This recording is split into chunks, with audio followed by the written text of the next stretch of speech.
The podcast you are about to listen to is an account of the movies which befell a group of horror fans, in particular, Tara Garwood and her intrepid friend, Matt Lolich.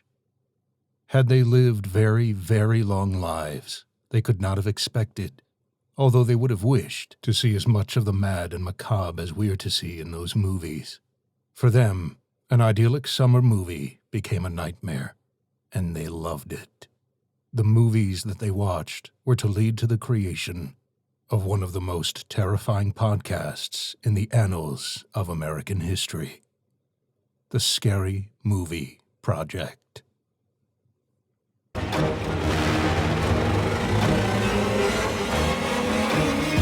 Hey peeps, this is the Scary Movie Project, the podcast where we talk about scary movies and invite you to come play with us and our spoilery spoilers.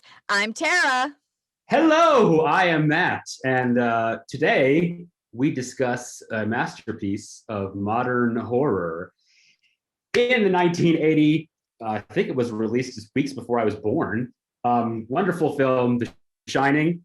And we're doing a little different today. We're having a little extra oomph on it today, I guess, if you will.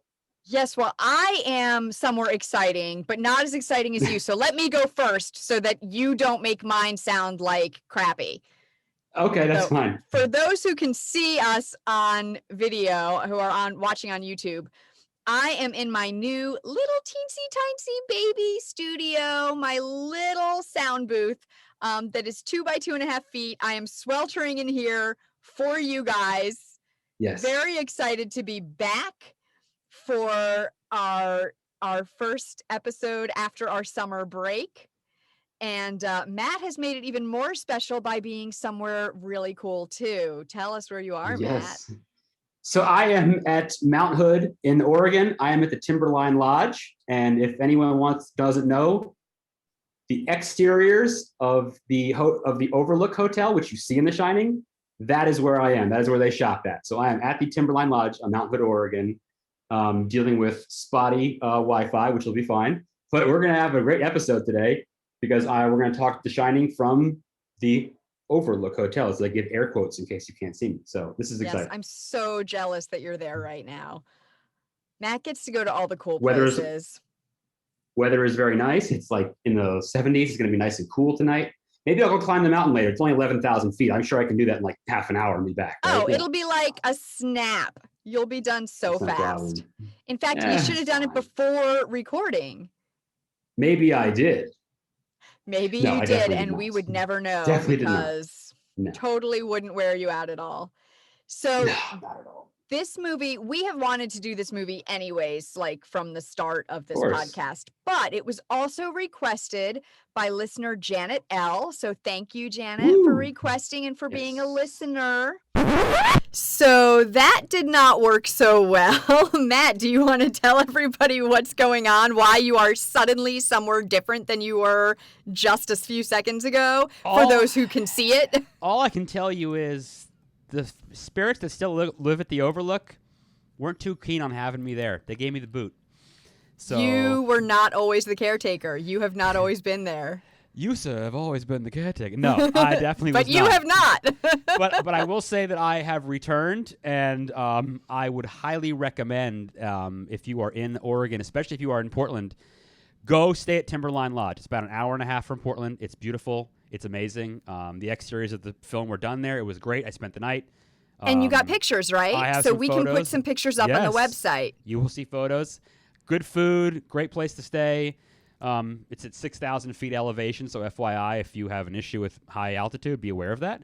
But really an awesome place to stay. But That's so crazy high. The ghost gave me the boot, so now I'm back here. But you know what? I'm here. Let's talk about the movie, right? Let's do it. Let's jump right in.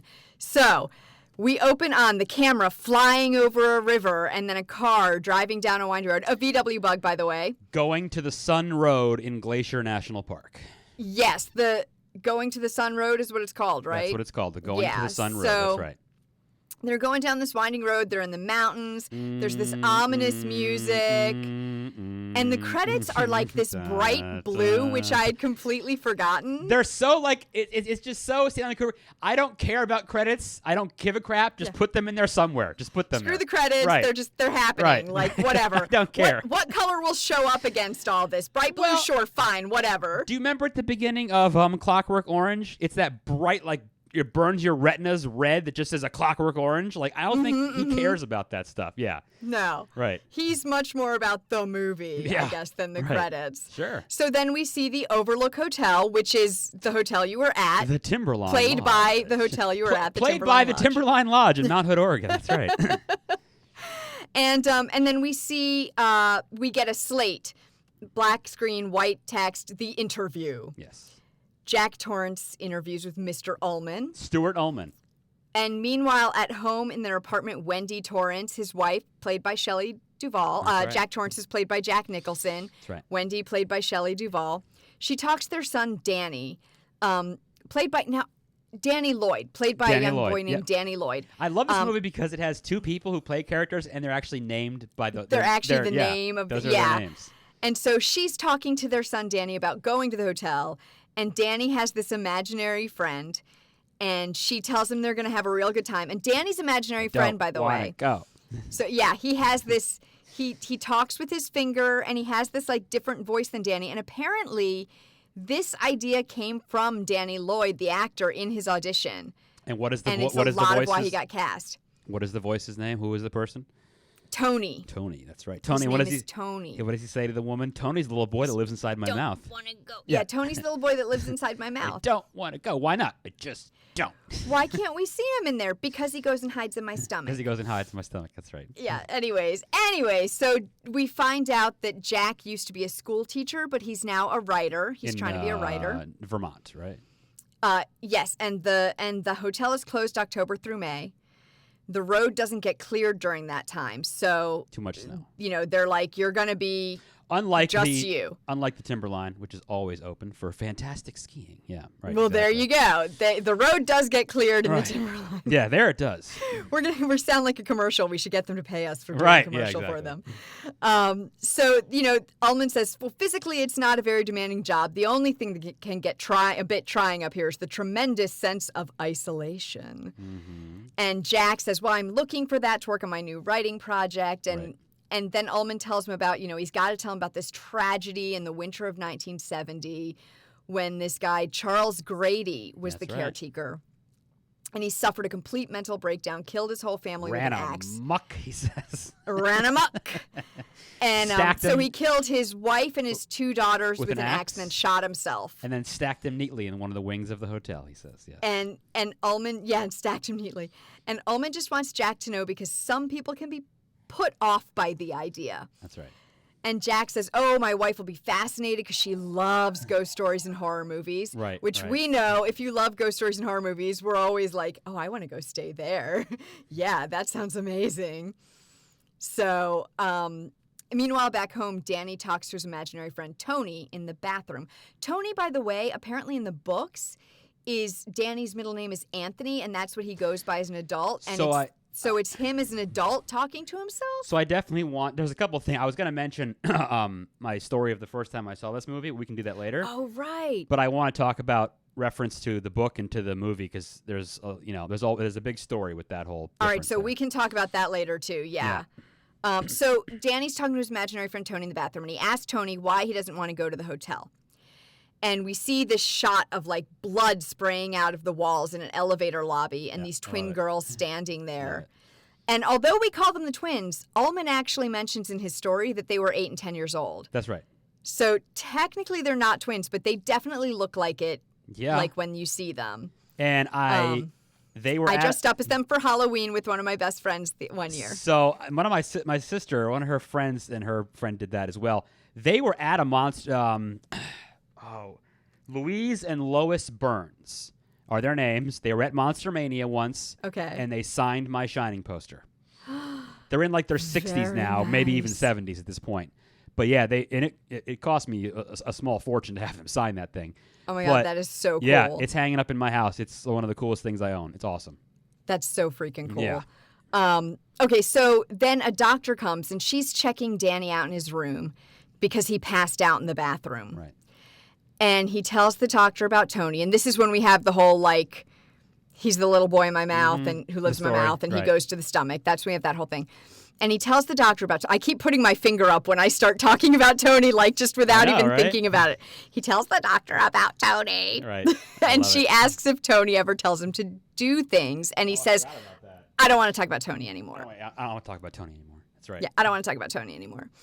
And so Wendy and the doctor step out of the room, and the doctor she assures Wendy that nothing's physically wrong with him. And she asks if Tony's first appearance coincided with their arrival in Boulder, because they just moved there 3 months ago. Right.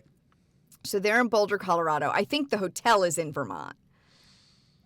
Or is it in Colorado too? No, it's all there. It's all the same. It's in yeah. It's in Colorado too? Yes, they moved from Vermont, and they're out west now. That's right. Moved from Vermont to Colorado. Okay. That's right. So they don't really mention towns so much. They're living in Boulder, now, which is where Colorado University is. But as far as referencing where the hotel is, there's no like I mean, that never really. Yeah, there's no specific really. No. So she asks if it started when they arrived in Boulder, and she says no, it started when he was in nursery school. And he didn't like nursery school at first, and he got his shoulder dislocated purely by accident. And of course, yeah, that's right. And she explains that Jack had been drinking, and he'd come home late and grabbed Danny's arm to pull him away from some messy papers that he had, like, strewn everywhere. Mm-hmm. And after that, Jack stopped drinking, and he hasn't had any alcohol in 5 months. Yep. No, and then, was it months or is it years? I thought it was 5 months. Well, difference from the book. But maybe not. Okay, that's fine. He's sober. If he was sober. In nursery school. No, that wouldn't work. Then I can't remember. The bottom line is he's sober at this point. Right? Yeah, the bottom line is he hasn't drank for a while. Watch the movie if you haven't. If you haven't watched the movie, well, there's something for God's wrong. sake, watch the movie, for God's people. Sakes, yeah, something wrong with you. Watch this movie. It is brilliant. Yeah, it's even good. for people who don't like horror movies. It's a brilliant movie. That's one of the things that I'll talk about later too. Yes. So next we get a slate for closing day. And this is the camera flies over the mountains and them driving to the Overlook. And in the car, Wendy asks if it was around here that the Donner Party got snowbound. And Jack says, no, I think it was farther west. For those who don't know, the Donner Party is a party, I think it was in the late 1800s? Mid 1800s, I believe. Yeah, it was somewhere in the 1800s, and they got snowbound, as Wendy says. And they ended up having to eat each other to stay alive. So I think as someone would die, they would eat the dead person. Like, I don't think they were killing each other. I think they were eating whoever died to stay alive. They were getting across, and they got stuck in the Sierra Nevadas because they took a shortcut that someone told them about that wasn't true. Yep. And that was an unfortunate. But yeah, I love what Danny and he tells them about. You mean they ate each other up? You mean they ate each other up? Yeah, that's so then they arrive at the Overlook, and Ullman takes Jack and Wendy to see their quarters and look around. And it's really cool. All the windows have these beautiful Native American designs in stained glass. Which is one element, to this movie as well. Yeah, which I can't remember exactly when it is, but he talks about the hotel maybe have been being built on a Native American when they're walking outside burial grounds or something. Yeah, when they're walking outside to go see the snowcat, he tells them it's built on an Indian burial ground, which is such a if you want more on that, I did a podcast episode on that. That's for later, but they talk about that, and he says he had to repel a few Indian attacks while they were building the That's right. Yeah, that's right. So basically he shows them all over the place. Meanwhile, Danny is playing darts in the games room, and the twin girls appear standing in the doorway. And Danny just stares at them, and they just turn around and walk away. Yep. So and that's that zoom shot from the late 70s, early 80s of just zooming in on them, which I love. Yes, and we see all these things, all these places that are going to have meaning later in the movie, right? Yes. We see the hedge maze. We see the snow plow, the snowcat, they call it, that they can pretty much drive like a car. They see this gorgeous ballroom, the gold the ballroom. big walk-in freezer with all the meat in it, all the pantry, all these different things. So one of my favorite... they meet... Oh, go ahead. One of my favorite lines is when Dick Halloran, the Well, that's what I was just going to say. They meet Dick Halloran, who's the head chef. Yeah. the head chef. I can't talk. Scatman Crothers plays him. Scatman Crothers, that's right. He's fantastic. Oh, he's great. And one of my favorite is when he's in there showing Wendy everything in the walk-in. Mm-hmm. 2, 5 turkeys, 6 legs of lamb. At the end, yeah, he just lists them all off. And then he just goes, and like 3 kinds of what have you. What does that mean? 3 kinds of what have you. So yeah, he shows them the pantry. I love that. After all that, Danny hears Halloran asking him if he'd like some ice cream in his head. Would you like some ice cream, Doc? And Ullman takes Jack and Wendy to go see more of the hotel, and Halloran gives Danny some ice cream. And he talks to Danny and asks him if he knows, because a little bit earlier, Dick Halloran calls him Doc, which is what Danny's parents call him. And they ask him, how did you know we call him Doc? Right. Right. And he's like, oh, I must have heard you say it. You say it. Oh, I think so, but I don't remember calling him that. But so right. he tells Danny now that the way he knew it was that he and his grandmother could tells him that he and his grandmother could hold conversations in their head when he was young. Even opening our mouths. We used to call it Shining. Yeah, right. He calls it the Shining. No. Or in the Simpsons Treehouse of Horror, the Shinning. I'm the getting Shinning to that episode. You want to get sued? You want to get sued? The Shinning. I will get to that later. Oh boy. Okay, so he calls it the Shining, and Danny tells him that Tony, the little boy in his mouth, says he's not supposed to talk about it, and Tony tells him things. He says, "It's like I go to sleep and he shows me things, but when I wake up, I can't remember anything." Right. So Halloran asks him, Does he ever tell you things about this place? Right. Right, and he says, I don't know. And Halloran then tells Danny that people and some places too shine. So it's not only people. He says some places shine too, and sometimes things that happen, they leave traces behind, like and only people who shine can see them. Like burnt toast, he says, right? Like yeah. And Danny asks him, what about room 237? There ain't nothing in room 237. Exactly. He tells him, you stay out of there. Yeah. So this scene, by the way, when Halloran and Danny are talking, for the shot of them both together, took about 88 takes. Well, that's Stanley Kubrick. Everything takes him 88 takes. But this apparently was possibly the most ever. In Scatman Crothers, his close-up took 148 takes, guys. 148 times he had to do it. That's on top of the times he did it in the 2 shot and did it for Danny's close-up. That's the thing about Kubrick. I mean, he was amazing, but sometimes working with him was like, people would have like breakdowns. It was exhausting working with him because he was just impossible sometimes. Yeah. Yeah. Oh, yeah. It's crazy. He was apparently very difficult to work with. Yes. So now it's a month later. And Wendy walks through the hotel to their quarters with a meal on the cart, and Danny rides his tricycle through the halls. So that thing about, listening to the bike on the carpet, then the wood, then the carpet, then the wood is so like... Oh my God, it's so cool to listen to that. I love that. So I have trivia about that. Okay, so these shots of Danny on his trike, they were shot with a Steadicam operator. That's now, right. the Steadicam was new at this time. That's right. It had only been out for a few years. Yeah, we talked about it before in Halloween. They used it in Halloween early, I remember. Yeah, it had only been out for a few years. That's right. And they actually had one of the 2 creators of it running the Steadicam. Garrett Brown, that's correct. Mm-hmm. And that is correct, young man. That is correct. I just sounded like such a teacher. So the Steadicam operator would ride around in this rigged wheelchair with the Steadicam flipped upside down. Yeah, it was low, right. It was on the ground. Yeah, and so they didn't know that they were going to catch the audio of the trike on the hardwood floors and the carpets until they saw the dailies. Okay, that's it was a beautiful accident. Because that sound is so cool. Because the camera, because it was upside down, the camera was so close to the floor that it caught all that audio. Yeah, you're right. It's good. Without them even realizing it. Isn't that cool? That is very. So to that point, also just go YouTube, Google, the making of The Shining, and you'll see all those carts that they used to be able to shoot that stuff. And now I'm thinking something else. So Kubrick's daughter Vivian, she did a couple behind the scenes. She did one on Apocalypse. No, not Apocalypse. Am I thinking of something else? Maybe I am. Vivian Kubrick did like a making of this. Okay. And I think that's available on the special edition. You can watch it, but they have lots of cool stuff like that, like how they did all these shots. It's very cool. There's an interview I think with the cinematographer too that you can find on YouTube. Yeah. But anyways, Wendy carries the breakfast into the bedroom. It's about 11:30, and Jack's gonna go do some writing.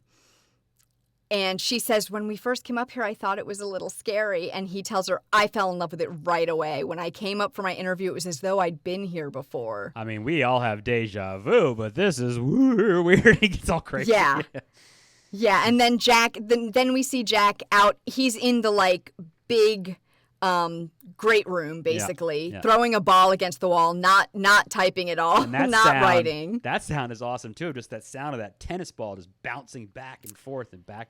Like I think I read somewhere that was his idea. That basically the script just said he was there not writing, and it was his idea to be throwing the ball around. Well, think about capturing sound like that in a big empty space and listening to how a tennis ball, and that would sound so interesting because of the space and the sound. So it was really cool. I like that. Yeah. So while he's in there, Wendy and Danny go for a walk in the hedge maze, and this is where we get one of the most amazing shots, where Jack is looking down on a model of the hedge maze inside, and we see Wendy and Danny in the very center of the hedge maze, and we slowly sort of zoom in on them. I read something about how they did this, and it was a long. I was going to ask you if you knew. So Kubrick. I don't remember how they did it. This was one of the only. There were only 2 special effects in the whole movie. I'll tell you about the other one at the end because I don't know exactly where it happens, but I'll tell you about the other one at the end. But this one, basically, they took. They built a version of just the center of the hedge maze. One of those. Can't talk today. One of those words. The hedge maze. Oh, I will magic you. The hedge maze. I'm a hedge mage. Okay, they made just the center of the hedge maze, and they put it next to this really tall apartment building, and they shot down on the 2 of them. From the top of the apartment building so that they were very far away.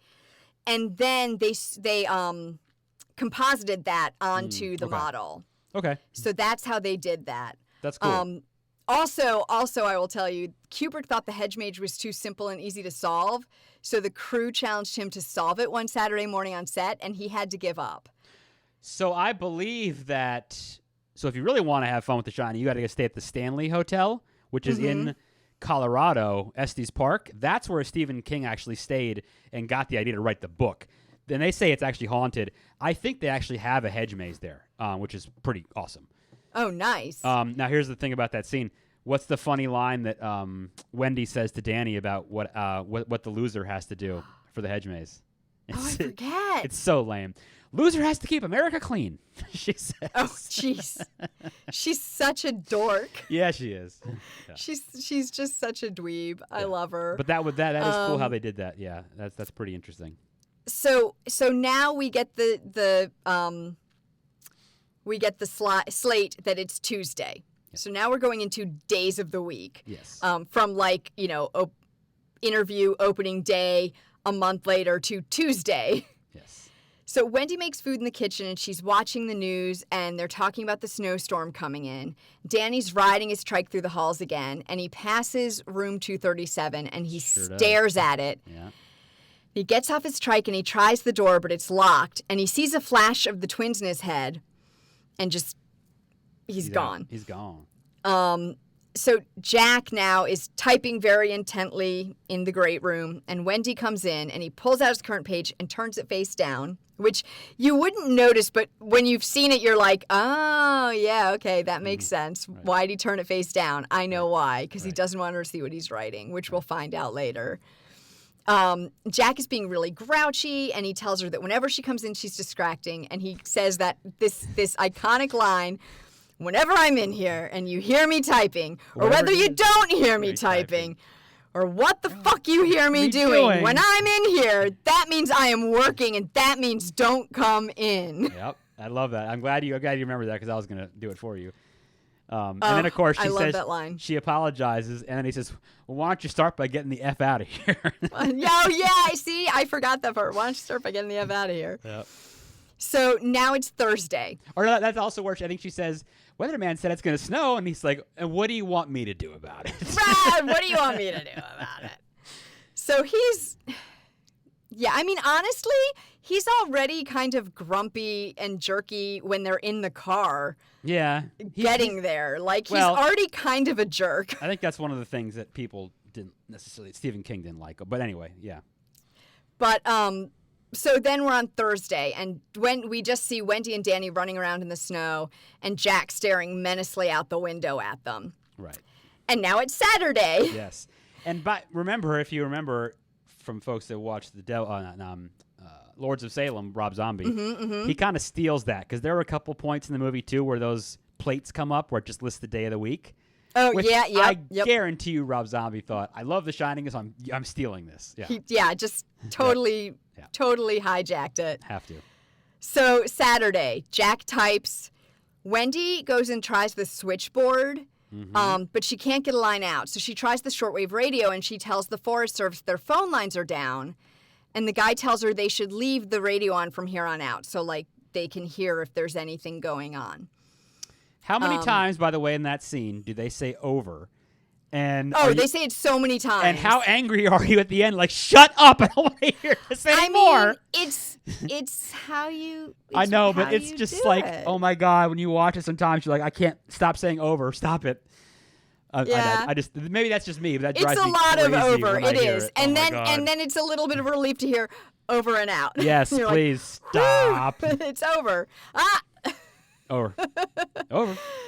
So Danny's riding his tricycle again, and he rounds a corner, and he sees the twins at the end of the hallway.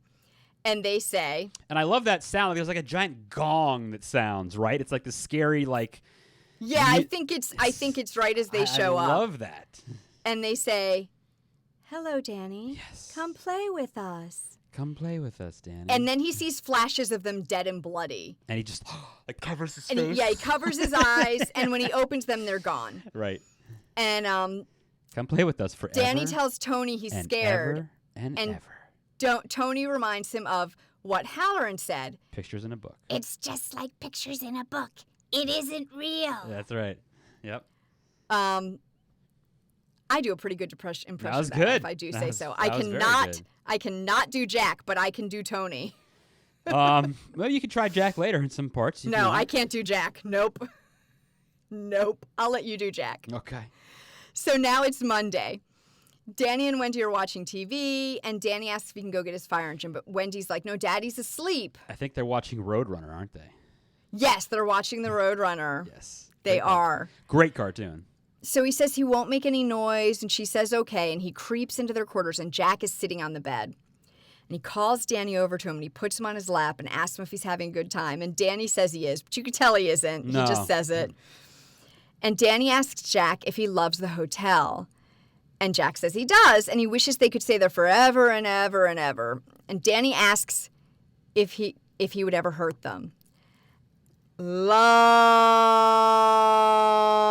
pause. Yeah. And then Jack asks if his mom told him that and says he would never hurt them. That's right. So, of course I would never hurt you, but there's a long, drawn-out pause first. You got to think about that one. So now we're on Wednesday, right? So we've been, Tuesday, Thursday, Saturday, Monday, now it's Wednesday.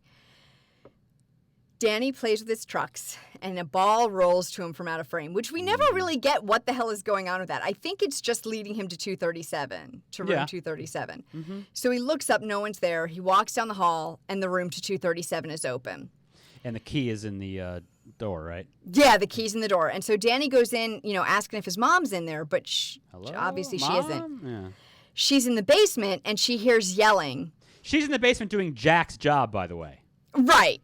Of course. Checking on the boiler and everything, right. Of course. What he's supposed to be doing. So she hears yelling, and it's Jack yelling in his sleep. And she runs to him and tells her he had the most terrible nightmare he's ever had. Where is he? He's passed out in the great room again at the typewriter, right? Yeah, he's at the typewriter. And he tells her that he dreamed that he killed her and Danny and cut them up into little pieces. Right.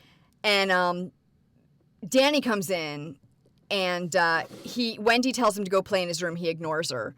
But his sweater is ripped and his neck is all bruised. And Jack is like just staring at them. Yeah, he's sucking his thumb.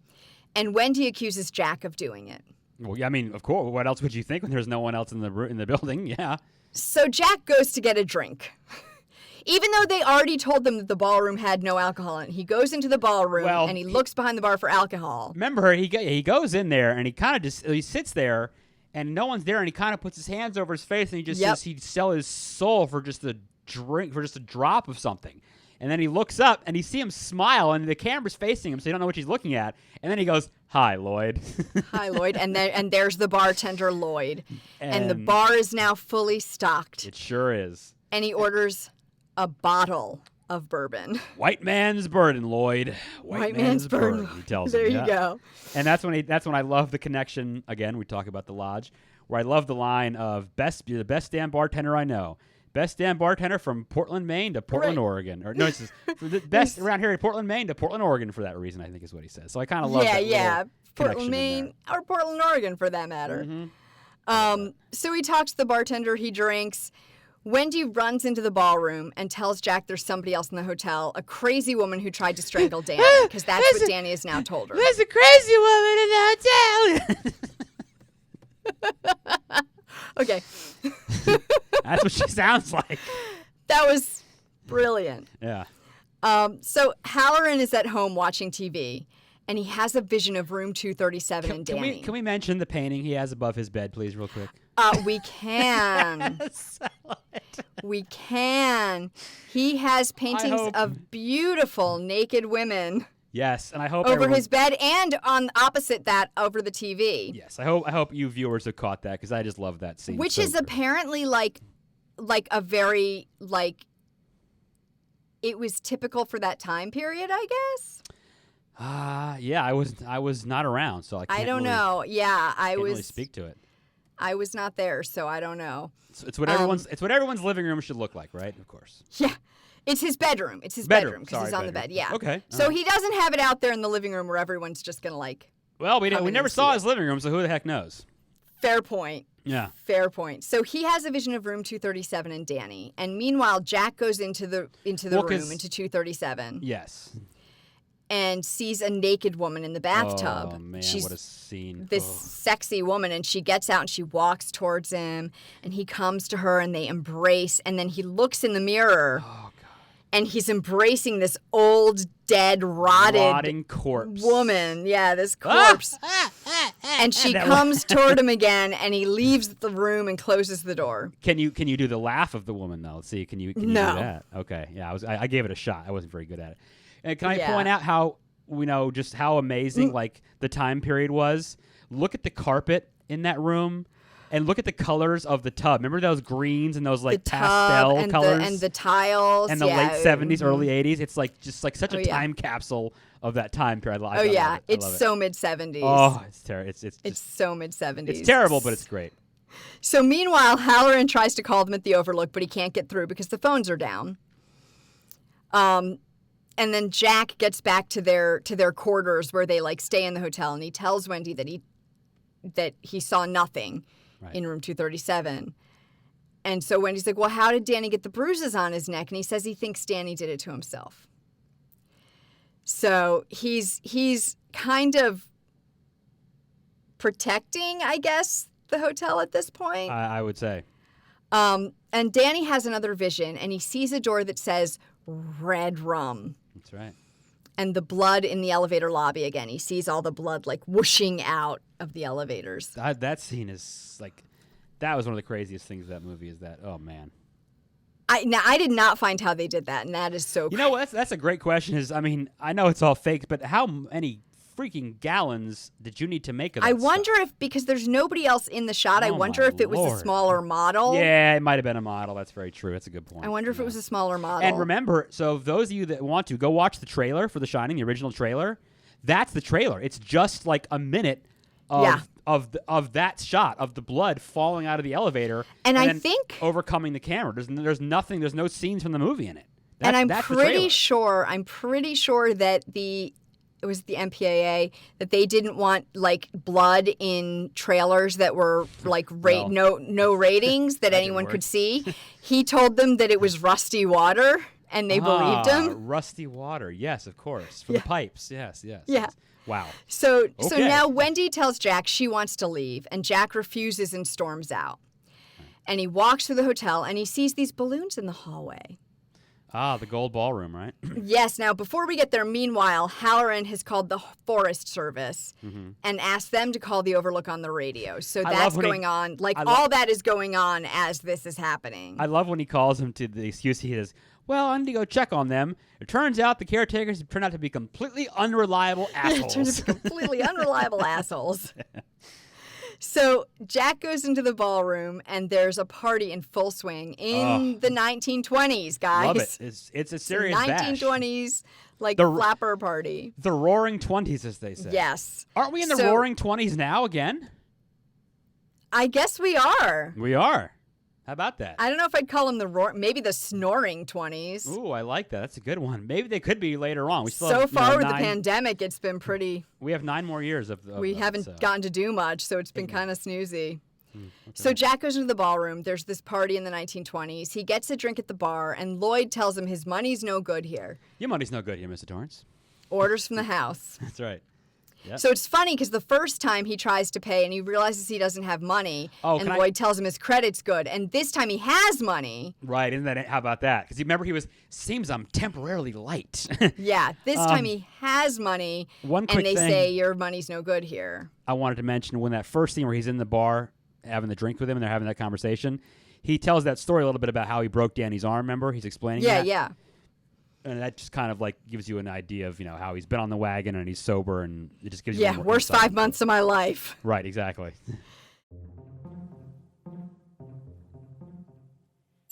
I'm Jennifer James. I'm Jill Stanley. We're psychics. We're sisters.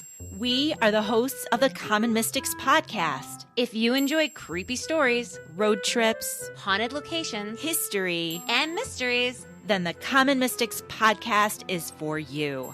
Check out our website at commonmystics.net. Find us on Apple Podcasts. or wherever you're listening to your favorite pods. So a server, he gets up and a server knocks his tray over onto Jack and takes him to the bathroom to clean him up. He knocks this yellow drinks all over him. On the way to the bathroom, I love when he's telling you, let me get you cleaned up. He says, great. I want to be ready in time for the fish and goose soiree. Fish and goose soiree. What do they call you around here, Jeevesy old boy? Right. Well, so it's interesting because they go into the bathroom, and it's just modern day red and white bathroom. So, okay, that bathroom, I consider it more of an orange. I guess we can have an argument about that. I really tried for a year. When I redid my bathroom like 10 years ago, I did my research on what is the color of that bathroom. I could never find it, but I got as close as I could, and I painted my bathroom that semi-close enough orange color.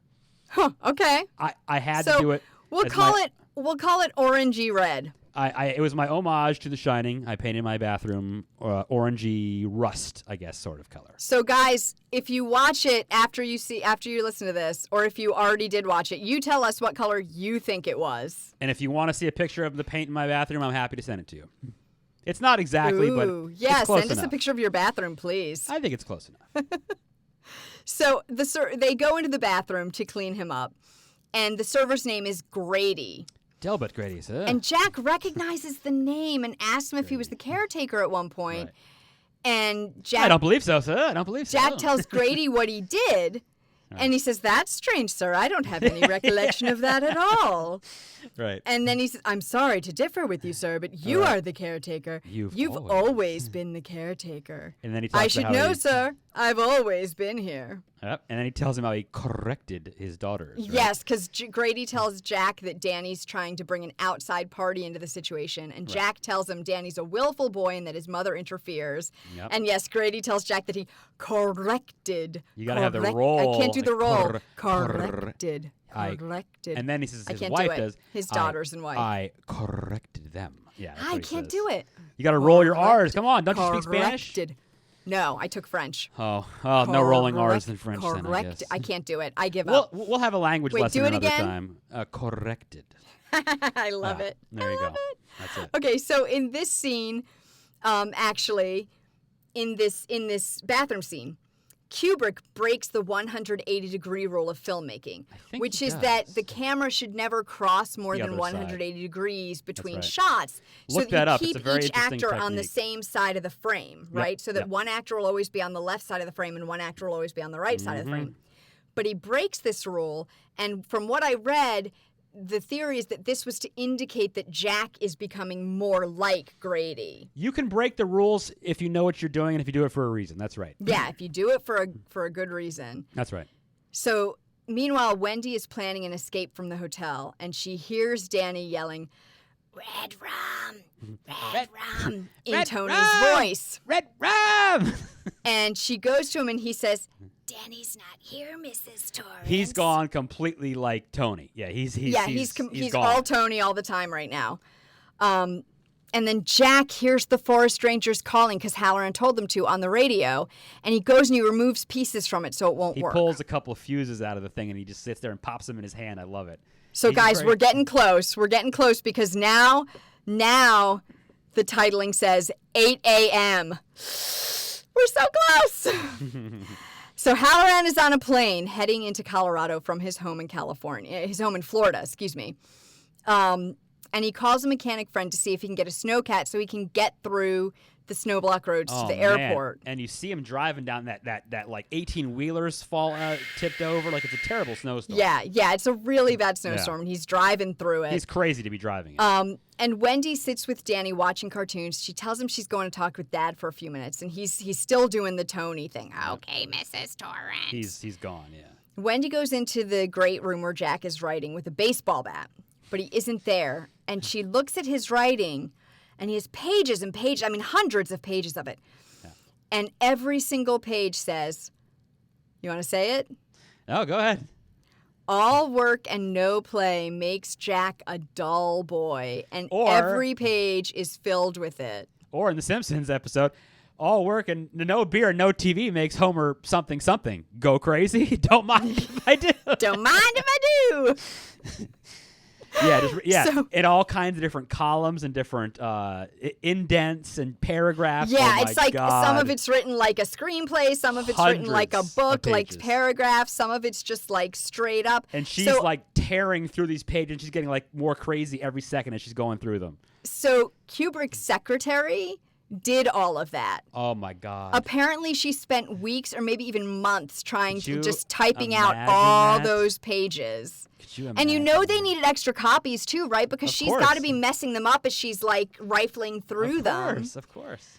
And how many takes do they do? I never even thought about that. Wow. Somebody had to type that. That's nuts. And they couldn't just take a computer and be like, no, type it and like copy paste either. Yeah. Somebody typed really that out on a typewriter to make it look right. That's great. I just never even thought of it. Yeah. So now she's flipping through all the pages, and Jack shows up, and she's really scared. Well, because he walks in and all you hear him say, "How do you like it?" Yeah. And she just goes, she screams like, "Oh my God!" She screams. How do you like it? And she yells at her, and she cries, and he backs her up the stairs in the great room. She's backing up the stairs with this. I think Daddy needs to see a doctor. You think maybe Daddy needs to see a doctor? With the bat, she's Give me the bat, Wendy. Swinging it at him like a baby. Give me the bat, Wendy. And of course, then he says, "Wendy, darling, I'm gonna have you do it. Do it." Okay, well, it's actually, you know what? I'm wearing my Timberline Shining shirt, but I have another one that has that line on it, and it says, "Wendy, darling, light of my life." Says, what does he say? What does he say after that? I'm blanking on it though. I'm not gonna hurt you. Yeah, that's right. I'm not gonna hurt you. I'm just gonna give me the bat. I'm not gonna hurt you. I'm just gonna bash your brains, and I'm just gonna bash them right the F in. He says to her, and I have that shot of him on my shirt, and it has that written on the front of it. Yeah. So good. And she finally whacks him with the bat, and he falls down the stairs. All the way down. And she drags him into the pantry, the big walk-in pantry, and locks the door, and then she grabs a knife.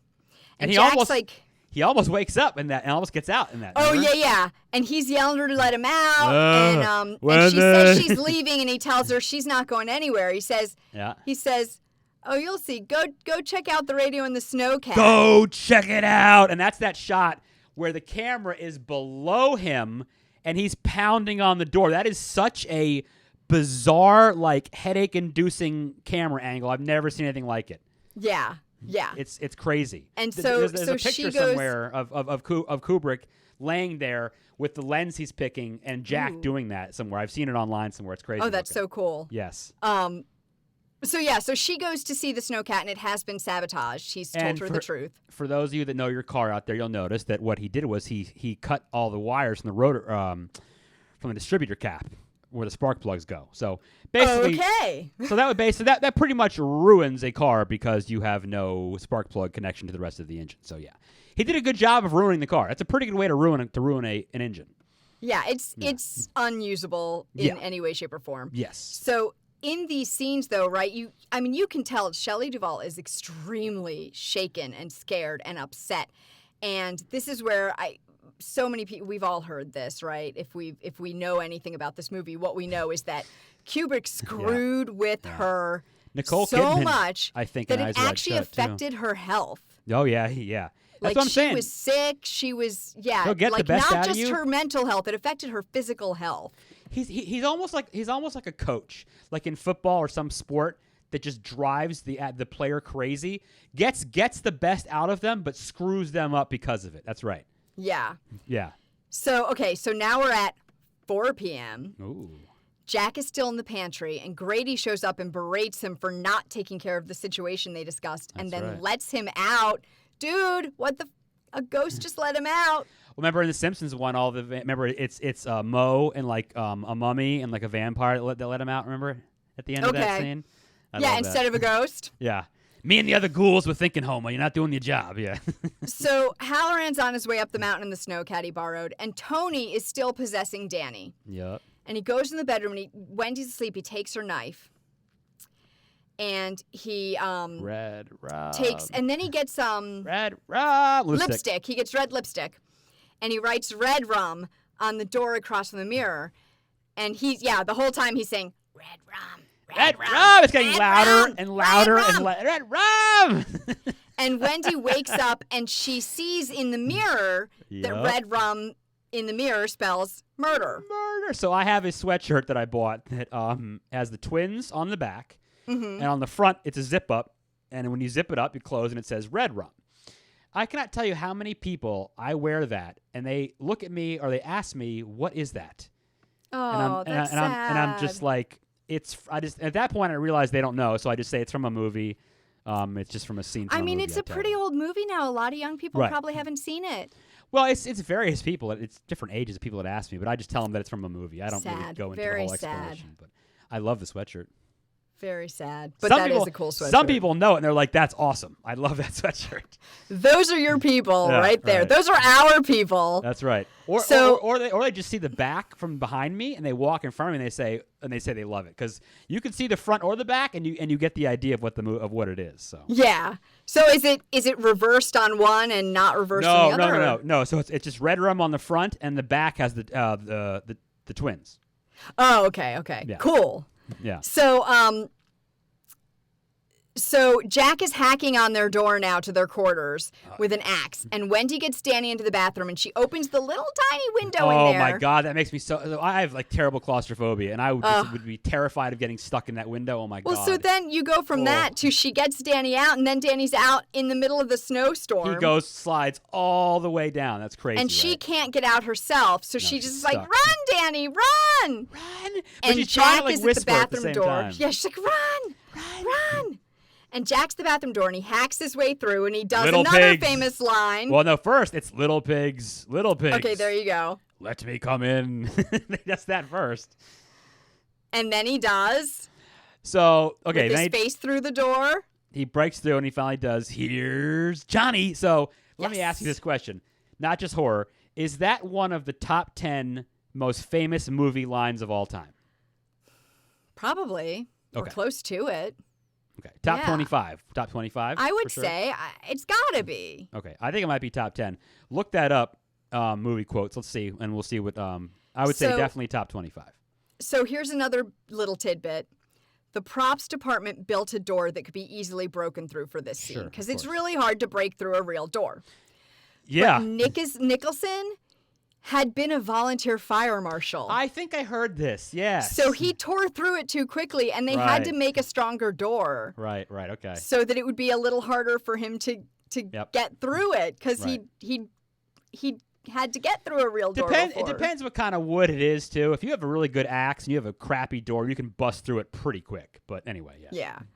But so Halloran gets to the hotel, and Jack and Wendy hear the snowcat. Mhm. And Oh, remember- although most of the scenes shot outside the hotel were shot on a set, that scene of Halloran arriving was shot in real snow approaching the Timberline Hotel. So that was actually that. the Timberline Hotel Oh, yeah. when he's approaching. So remember also when he busts into Here's Johnny, remember he goes in the bathroom and tries to get Wendy in that, and then of course she has that knife. So he puts his hand through the door that he's broken through, and she cuts him on the hand. Oh yeah, she cuts and then, him on the hand. And then he runs off. Right. That's right. He runs off. Yeah. And so they both hear the snowcat where they are, and Danny hides in the kitchen cabinet because the kitchen's like huge. It's the hotel kitchen. Yeah.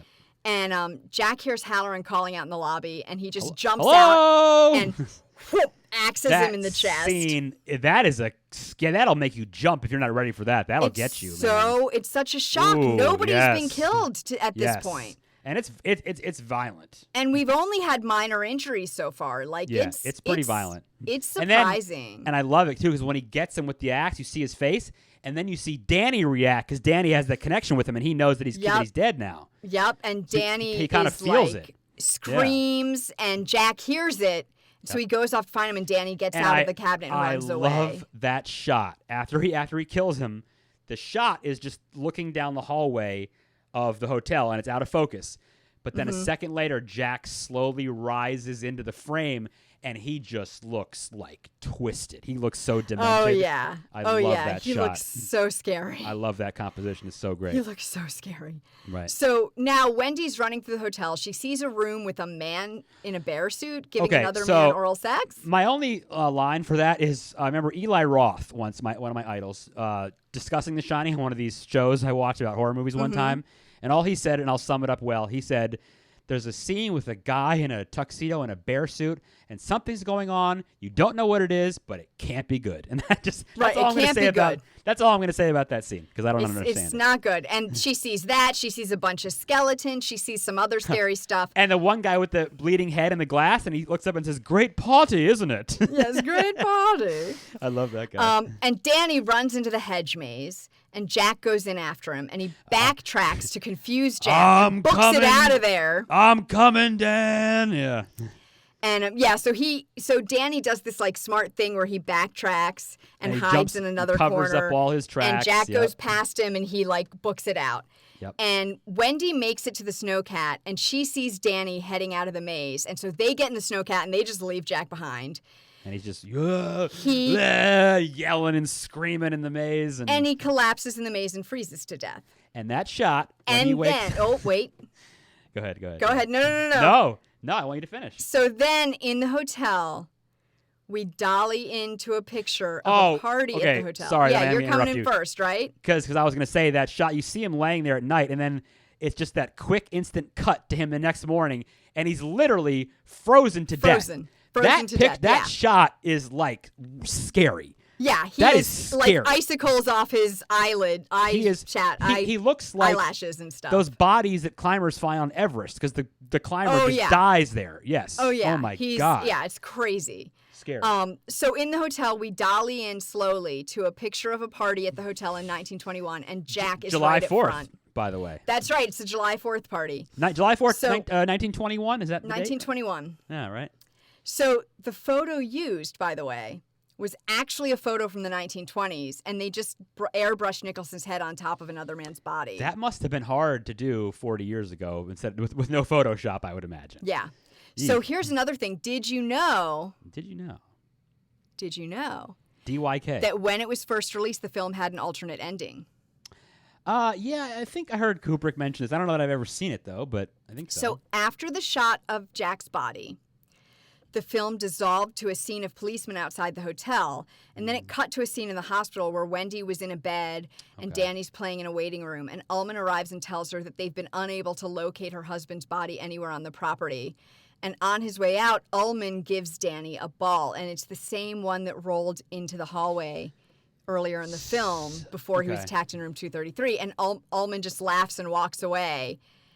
And the film dissolves and it moves through the corridors towards the photo. Mm-hmm. Okay. Then we go into the photo. So but Stanley Kubrick had the scene removed a week after the film was released. He didn't like it, he decided. And I've never seen that. Is that available or is that like just gone? I don't know that it's available. I just heard that it that that's what it was. I've never heard of anyone talk about it being available. So. And then another thing that I think most people have heard is that Kubrick wanted to shoot the movie in order. Yeah. Which for those of you who don't know, that's very unusual. Usually you shoot, like, you go to a set and you shoot everything at that set. Then you go to the next set, you shoot everything at that set. Or if somebody has short hair and then long hair, you shoot everything with long hair and then cut their hair and shoot everything with the short hair, whatever. Yeah. But he decided to do it all in order. So they had to have all the sets built at once and use every soundstage in the Elstree Studios in England. Yeah. And because of this, they got way behind schedule. Oh, yeah. And they took so long to make it. His movies all take years. They take years to make. 3 other movies Yeah. had to wait until the sound stages the Shining shot on were available. You want to know what movies those were? Let's see. Okay, so we're talking about 1979-ish. You know what I have? No, it's like 1976-ish, I think. Isn't did it? They shoot it earlier? Well, it came out in 1980. So, okay, maybe 77. Okay, maybe you're right. Maybe it is 79. I have no idea, though, what they were. There was Warren Beatty's historical epics, Reds, which I don't know. I don't know that either. Raiders of the Lost Ark. Ooh, good movie. And Star Wars, The Empire Strikes Back. Oh, my goodness. Wow. 2 pretty good movies to unfortunately have to delay, I guess, huh? Well, that's Kubrick. Yeah. I mean, the dude took forever. He took forever. So what else? Let me see. Almost every shot in the film had the color red in it. Sounds accurate. And then apparently the color yellow becomes more and more prominent as Jack becomes more insane. I didn't notice that one as much, so I'll have to notice it the next time I watch it. And lighting-wise, it's almost entirely lit with practical lighting. So I will say one thing which is one of my favorite parts about the movie, is with those scenes in that great room, you can really feel like the winter cold because, hard afternoon winter light has a feel to it. I don't know if you guys think that way. I always feel that it has a feel. It's really harsh, hard light. And they put up giant cranes with daylight, cold blue temperatures, and they blasted them through these windows to get that light. And I think, to me, that is so awesome that they did that. They had them. I saw a picture of it. They were like on a wall. Yes, they're like giant platforms. And and they could actually like adjust them with like a lever. Yep. To get the right angle of light. It's insane. Yeah. It's crazy. That to me is one of the best parts because you actually feel like you're there and you feel like it's cold. And you really feel like it's outdoor light coming in. Yes. Yeah. So I have to tell you, I forgot. I mentioned the second special effect, that there were 2 of them. Oh, right. And I told you the first one, which was for the maze. The maze, yep. The hedge maze. The second effect, get this. Okay. So in one of the shots where we're looking down from the balcony at Jack on his typewriter in the great room. Okay. The cinematographer, John Alcott, he wanted like a nice glowing lit fireplace, but he didn't want to reduce the lighting on set. He wanted it to be like full day lighting. So they shot the scene once without the fire burning, went all the way through.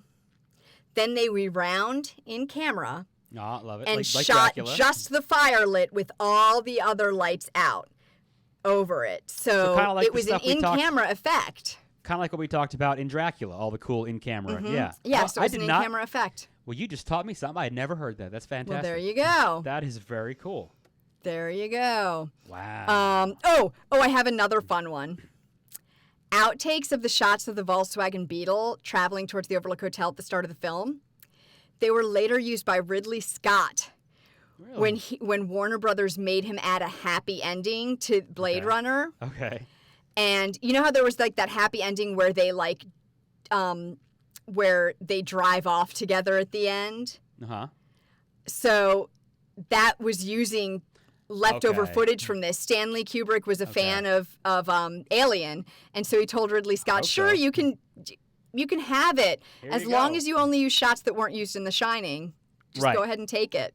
Okay. So shots from The Shining are also in the happy ending version of Okay. Blade Runner.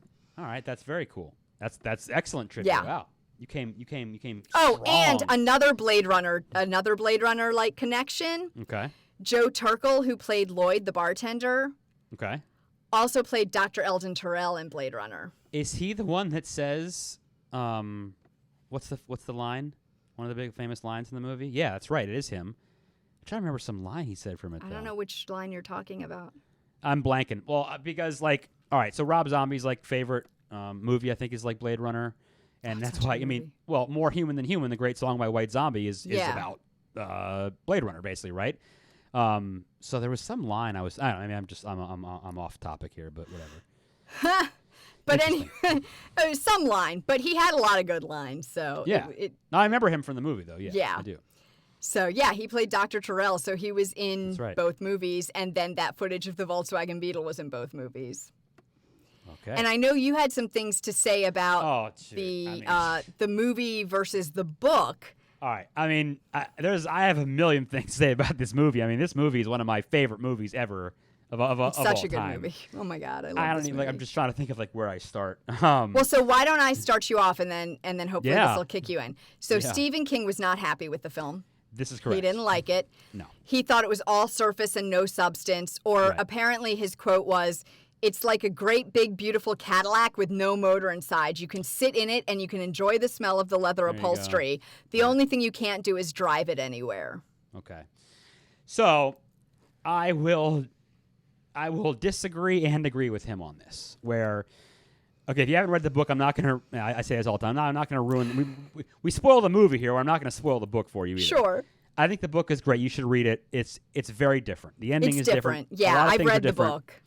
Stephen King's stuff is always about like families getting messed up and alcoholics, and it always has those things in there. The big story in that book is Jack is a drunk, and that's the whole thing, and that's a lot of what goes on, father-son thing. It's very different. It's very, very different, and I totally understand why Stephen King does not like it. I get it. Yeah. I saw the movie before I read the book. I was a kid, and so Me too. my story I for saw it that first, too. is I seem to always have a good story of how I see these movies. So I must have been like 11 or 12 years old, right? And I'm up late, and I'm watching some random movie on TV. And the first scene I see of this movie is this woman looking over a bunch of paper that just says, "All work and no play makes Jack a dull boy," over and over and over again. And I watch this scene, and then it goes to commercial. I'm watching the ABC late night movie. And I'm like, I don't know what this was, but it's so awesome. So here, I'm going to date myself here. This is before you had a guide to look at. So you had to like get the newspaper out to find out what was in it. So I had to read the newspaper from the day before when I got up the next morning. And I saw it was a movie called The Shining. And I thought, man, I got to see this movie. Okay, since then I've probably seen, I'm not even kidding, I've probably seen it 100 times. I'm not even joking. I used to rent it. I used to rent it on a weekend. I'd watch it 3 times in a weekend. I'd watch it just over it. It's hypnotic. Like I can't stop watching it, right? And now what I do, my big thing is, and if I know a snowstorm is coming, a blizzard's coming, I wait for that snow to start, and I put that joint in the DVD, or I grab it on demand, and I watch it. And I have to watch it that way. So yeah. Anyway, the book and the movie are very different. I like them. I love them both, but they are different. Yeah, I So like Stephen- them both too. I thought they were both Absolutely. good in very different ways. Absolutely. So Stephen King decides he's going to go and do a mini series on ABC, Oh, yeah. more faithful to the novel. I'm not going to blame him for this. That miniseries is a disaster. I'm not going to blame him, but it's a mess. In the final cut that aired on television, there are multiple shots of the boom pole operator in the final cut of So yes. bad. I'm not So lying to you. bad. The acting is horrendous, and it has Rebecca De Mornay and who was the guy? Steven Weber, whatever, I guess. I don't know. It's got some good actors, but it's awful. I mean, why would you put something with that content on a network where you can't have any violence. I mean, I don't really understand that. So what we're saying is watch the movie, read the book.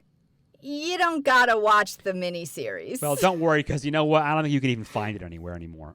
I don't even think it exists. You might be able to find a DVD on Amazon of it at this point, but it's nowhere to be found. So yeah, forget that. And one thing I think I always loved was I always thought how amazing it would be to have a hotel to yourself. Right? Wouldn't that be crazy? So yeah. When I first, I had a job in a hotel 15 some odd years ago, and I worked like a 2 to 10 shift, and sometimes even later.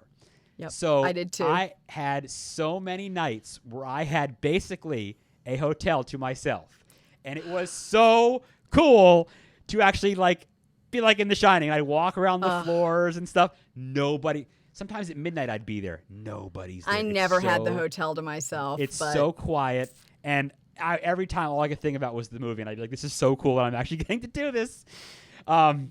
If you like, okay, so how about all the little things that are in the movie, okay? You mentioned the Native American stuff, right? Mm-hmm. Everyone believes this movie is about some other things, okay? I don't know how I feel. Okay, they talk about Kubrick faking the moon landing. You've heard that, right? Danny's sweater with the NASA stuff on it.